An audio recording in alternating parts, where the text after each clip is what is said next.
तो जय हिंद दोस्तों। देखिए एसपीटी का जो है बिहार एसएससी के लिए संपूर्ण साइंस का बुक आ गया है। इस बुक में जो है टोटल देखिए थ्योरी वाइज एक पेज में दिया हुआ थ्योरी और अगले टाइप पेज में जो है इससे रिलेटेड जितने भी ऑब्जेक्टिव टाइप प्रश्न बन सकते हैं वो दिया हुआ है। इस तरह से इस बुक में जो है टोटल 100 प्रैक्टिस सेट दिया हुआ है, जो कि हर एक सेट में 35 से 40-50 क्वेश्चन के आसपास हर एक सेट में दिया हुआ। अभी तक हम इससे पहले एक वीडियो अपलोड कर दिए हैं। इसी तरह हम कोशिश करेंगे एग्जाम से पहले सभी सेट को कंप्लीट करा देने के। तो अगर आप चैनल पे पहली बार आएंगे तो प्लीज़ चैनल को सब्सक्राइब कीजिएगा, वीडियो अच्छा लगे तो लाइक कीजिएगा, किसी प्रकार की दिक्कत है तो आप कमेंट में जरूर बताइएगा।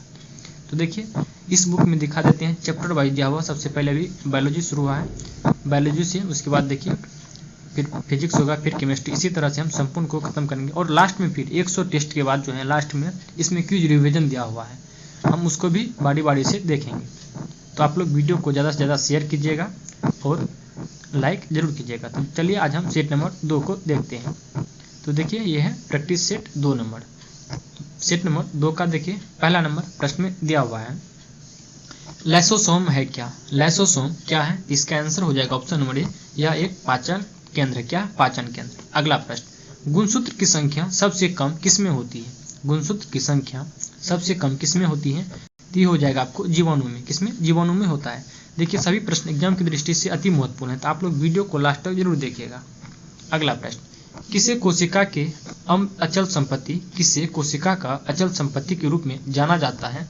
ये हो जाएगा आपको न्यूक्लिक एसिड को। किसे? न्यूक्लिक एसिड को जो है कोशिका के अचल संपत्ति के रूप में जाना जाता है। अगला प्रश्न, किसमें वसूत्री विभाजन होता है? किसमें जो है वसूत्री विभाजन होता है? ये हो जाएगा आपको जीवाणु में। जीवाणु में जो है वसूत्री विभाजन होता है।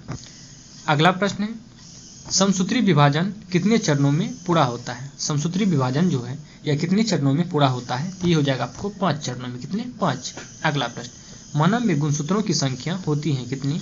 इसका आंसर ऑप्शन नंबर सी हो जाएगा, यानी कि 23 जोड़ा या 46 वो होता है। जोड़ी में रहेगा तो 23 पूछेगा, वैसे अगर पूछे संख्या कितनी है तो टोटल 46 हो जाएंगे। अगला प्रश्न, कोशिकीय व आणविक जीव विज्ञान केंद्र है कहाँ पे? कोशिकीय व आणविक जीव विज्ञान केंद्र कहाँ पे है? ये हो जाएगा आपको हैदराबाद में। कहाँ पे? हैदराबाद। अगला प्रश्न, प्रोटीन का संश्लेषण कहाँ होता है? प्रोटीन का संश्लेषण कहाँ होता है? ये हो जाएगा आपको राइबोसोम में होता है। कहाँ पे? राइबोसोम। अगला प्रश्न है, अनुवांशिक उत्परिवर्तन होता है, तो इसका आंसर हो जाएगा ऑप्शन नंबर सी, यानी कि क्रोमोसोम में। कहाँ पे? क्रोमोसोम में होता है अनुवांशिक उत्परिवर्तन। अगला प्रश्न, अनुवांशिकता शब्द का प्रयोग सर्वप्रथम किसने किया?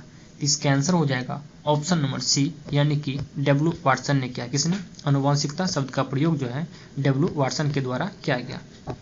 अगला प्रश्न है, निम्नलिखित में से सबसे बड़ा कोशिकांग कौन है? इसका आंसर हो जाएगा ऑप्शन नंबर सी, यानी कि प्लास्टिड। कौन हो जाएगा? प्लास्टिड हो जाएगा, जो कि पादप कोशिका में पाए जाते हैं। अगला प्रश्न, गोल्जी काय का प्रमुख कार्य क्या है? गोल्जी काय का प्रमुख कार्य क्या है?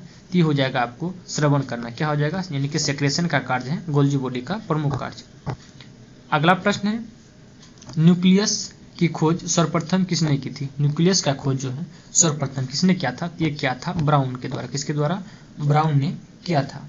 अगला प्रश्न, कोशिका की आत्महत्या की थैली कौन, यानी किसे कहा जाता है? ये हो जाएगा आपको लाइसोसोम को कहा जाता है आत्महत्या की थैली। अगला प्रश्न देखते हैं, प्रश्न संख्या 15। प्रश्न संख्या देखिए 15 में दिया हुआ है, पत्तियों को हरा रंग प्रदान करता है कौन? इसका आंसर हो जाएगा ऑप्शन नंबर बी, यानी कि क्लोरोप्लास्ट। क्लोरोप्लास्ट के द्वारा पत्तियों को हरा रंग प्रदान किया जाता है। अगला प्रश्न, फूलों और बीजों को विभिन्न प्रकार के आकर्षक रंग प्रदान करता है कौन? इसका आंसर ऑप्शन नंबर बी हो जाएगा आपको क्रोमोप्लास्ट। कौन करता है? क्रोमोप्लास्ट करता है। अगला प्रश्न, आरएनए का प्राथमिक कार्य होता है क्या? इसका आंसर ऑप्शन नंबर बी हो जाएगा आपको प्रोटीन संश्लेषण। क्या है? प्रोटीन संश्लेषण। अगला प्रश्न, टमाटर में लाल रंग का कारण क्या है? इसका आंसर ऑप्शन नंबर सी हो जाएगा आपको, यानी कि लाइकोपीन। क्या हो जाएगा? लाइकोपीन हो जाएगा टमाटर में लाल रंग का कारण। अगला प्रश्न, अनुवांशिकी का पिता या जनक किसे कहा जाता है? यानी कि इसका आंसर हो जाएगा आपको मेंडल को। किसे? मेंडल को कहा जाता है अनुवांशिकी का पिता या जनक। अगला प्रश्न, अर्धसूत्री विभाजन पाया जाता है किसमें? इसका आंसर ऑप्शन नंबर डी हो जाएगा आपको, यानी कि तरुण पुष्प कलिकाओं में पाई जाती है अर्धसूत्री विभाजन। अगला प्रश्न है समसूत्री विभाजन होता है किसमें? इसके आंसर हो जाएगा आपको ऑप्शन नंबर ए यानी कि कायिक कोशिकाओं में। किसमें होता है? कायिक कोशिकाओं में होता है। कहाँ पे? कायिक कोशिका में। अगला प्रश्न है प्रश्न संख्या 22, पुरुष जीन संघटक होता है कौन? यानी कि पुरुष में कौन सा जीन संघटक पाया जाता है?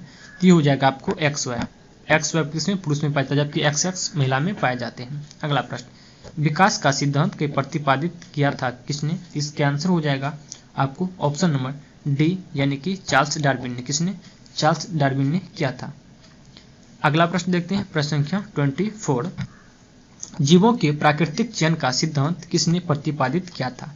जीवों के प्राकृतिक चयन का सिद्धांत किसने प्रतिपादित किया था? तो ये क्या था आपको? डार्विन ने। किसने? डार्विन। अगला प्रश्न मनुष्य में किस प्रकार के गुणसूत्रों से लिंग का निर्धारण होता है? इसका आंसर हो जाएगा आपको ऑप्शन नंबर ए यानी कि XY यानी पुरुष के द्वारा बच्चों में गुणसूत्र का निर्धारण किया जाता है। अगला प्रश्न है उत्परिवर्तन का सिद्धांत किसने दिया था? उत्परिवर्तन का सिद्धांत किसने दिया था? ये दिया था आपको हार्गो डी ब्रिज के द्वारा। किसे? हार्गो डी ब्रिज। अगला प्रश्न देखते हैं प्रश्न संख्या 27। प्रश्न संख्या देखिए 27 में दिया हुआ है हल्दी में पीला रंग का कारण क्या है? हल्दी में पीला रंग का कारण क्या है? तो ये हो जाएगा आपको जेंथोफिल। किसके? जेंथोफिल के कारण से हल्दी में पीला रंग होता है। अगला प्रश्न प्रकाश संश्लेषण में सहायक होता है कौन? इसका आंसर हो जाएगा आपको ऑप्शन नंबर ए हो जाएगा आपको क्लोरोप्लास्ट। कौन हो जाएगा? क्लोरोप्लास्ट हो जाएंगे। अगला प्रश्न है अनुवंशिकी संबंधी प्रयोग के लिए मेंटल ने किस पौधे का चुनाव किया था? इसका आंसर हो जाएगा आपको ऑप्शन नंबर ए यानी कि मटर के पौधे को। किसके? मटर पौधे। अगला प्रश्न लैसोसोम की खोज किसने की थी? लैसोसोम का खोज जो है किसने किया था? तो ये क्या आपका डी डुबे ने। किसने? लैसोसोम का खोज डी डुबे ने किया था। अगला प्रश्न है एक जीन एक एंजाइम सिद्धांत को किसने प्रतिपादित किया था? यानी कि एक जीन एक एंजाइम के सिद्धांत को किसने प्रतिपादित किया था? ये क्या था आपको बीडल एवं टेटम ने। किसने? बीडल एवं टेटम के द्वारा किया गया था। अगला प्रश्न देखते हैं प्रश्न संख्या 32, डीएनए का डबल हेलिक्स मॉडल किसने दिया था? यानी कि डीएनए का जो है डबल हेलिक्स मॉडल किसने दिया था? ये दिया था आपको वाटसन एवं क्रिक ने। किसने दिया? वाटसन एवं क्रिक ने दिया था। अगला प्रश्न है राइबोसोम किसके बने होते हैं? राइबोसोम जो है किसके बने होते हैं? ये हो जाएगा आपको आरएनए एवं प्रोटीन के बने होते हैं राइबोसोम। अगला प्रश्न है कोशिका का एटम बम कहलाता है कौन?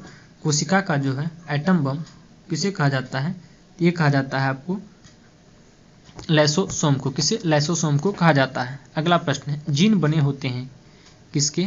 इसका आंसर हो जाएगा आपको ऑप्शन नंबर डी यानी कि जीन बने होते किसके? तो जीन बने होते आपको पॉलीन्यूक्लियोटाइड से। किसे? पॉलीन्यूक्लियोटाइड से बने होते हैं जीन। अगला प्रश्न जीवन की उत्पत्ति किस काल में हुई थी? जीवन की उत्पत्ति जो है किस काल में हुई थी? तो ये हो जाएगा आपको यानी कि पी क्रेम्बियन काल में हुई थी। किसमें? पी क्रेम्बियन काल। आज के वीडियो का देखिए लास्ट प्रश्न है आनुवंशिकता की मूल इकाई है क्या? तो इसका आंसर हो जाएगा ऑप्शन नंबर ए जीन हो जाएंगे। देखिए इसी तरह जो है पूरा बुक के टेस्ट में जितना भी दिया हुआ है सभी टेस्ट को हम कंप्लीट कराएंगे। तो आपसे रिक्वेस्ट है कि आप वीडियो को ज़्यादा से ज़्यादा शेयर और लाइक जरूर कीजिएगा। मिलते हैं अगले वीडियो में, तब तक के लिए धन्यवाद।